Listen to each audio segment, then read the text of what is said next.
So an extremely fundamental question related to language and communication is, of course, how did language ever evolve?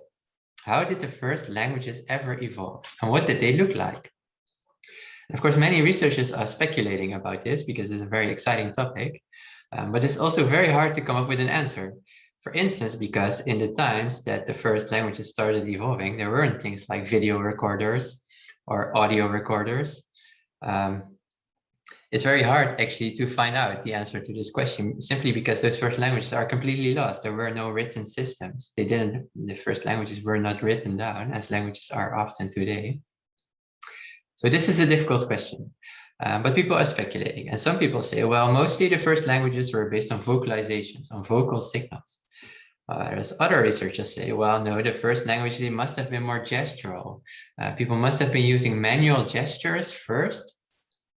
And then perhaps later on, this sort of shifted into using more words. Because, for instance, those hand gestures, they might not be very easily seen in the dark, whereas words can be perceived in the dark.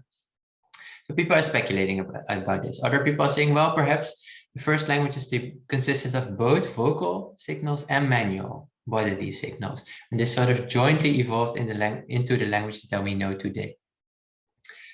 So, right, very difficult question to answer. You can do a lot of speculation, but nobody really knows, right? Because nobody was there when the first languages started evolving.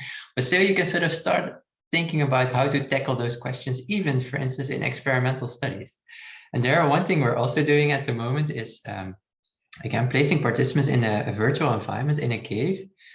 In this case, in a virtual forest that really looks like an actual forest. And they're wearing those glasses, so they see this forest that you see here. They see it in 3D. It's really more or less as if they are in this virtual forest. So we place some participants in there. So here you have a certain participant, and there you have another participant, and they're sort of jointly in this cave environment. And then all of a sudden, all sorts of fantasy creatures start popping up. And then the idea is, at the moment when the first languages evolved, probably people wanted to communicate about the things around them, right? And those could be animals. And here in the lab, we sort of start to mimic those kind of situations. So the drawback of this method, of any method today studying language evolution, is that people already know a language, right? They already have a native language. They might already be biased by their native language. You cannot really recreate this situation easily in cases where people don't have a native language, but because everybody grows up with a language, right?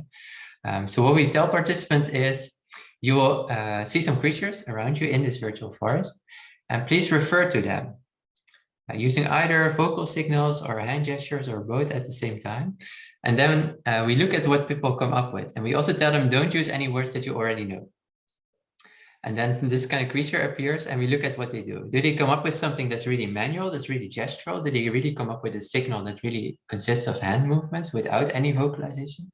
Or will they come up with some kind of nonsense sound for this creature here without using any hand gestures to convey any information? And then there might be more creatures that can sort of be distinguished. So perhaps for this green creature here, it's a bit round, right? So perhaps you would come up with something like a sound that maybe is used often for round things. Maybe you would call it something like booba. But this other creature there, that's a bit more spiky. Maybe you would come up with a bit more spiky sounds, right? Like kiki or something. Right, so we look at what people do, and then we sort of hope that from what they do, we can sort of assume what kind of properties are important when you sort of have to come up with a language in a situation where you don't have a language yet to communicate with. All right, so this is typically also a lot of fun for participants because it's way less boring than the tasks they typically carry out in research institutes, the boring computer tasks. And it provides a lot of data. So you can analyze people's hand gestures, their movements, what they produce, whether they produce vocal and manual signals at the same time. And then we sort of try to find an answer to this question. What might the first languages have looked like? And do they rely more on vocal or manual gestural signals?